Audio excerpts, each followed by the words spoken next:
To BC study circle. I'm Shravan Kumar Pannala అండి. ఇది మనకు గతంలో అడిగినటువంటి ప్రశ్న. భారతదేశ విదేశీ చెల్లింపుల స్థితిని మెరుగుపరచుటకు ఉపయోగపడని చర్య అని ఇచ్చాడు. ఓకే అండి. విదేశీ చెల్లింపులను అంటే మనము ఎక్స్పోజ్ చేసినప్పుడు, ఇంపోర్ట్ చేసుకున్నప్పుడు ఇతర దేశాలకు విదేశీ ద్రవ్యం అనేటువంటిది చెల్లించాల్సి వస్తుంది. ఇందులో ఉపయోగపడని చర్య ఏది అని ఇచ్చాడు.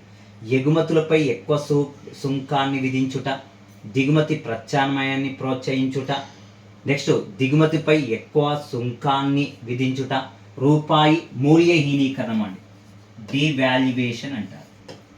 ఓకే, ఇక్కడ ఉపయోగపడని అని ఇచ్చాడండి.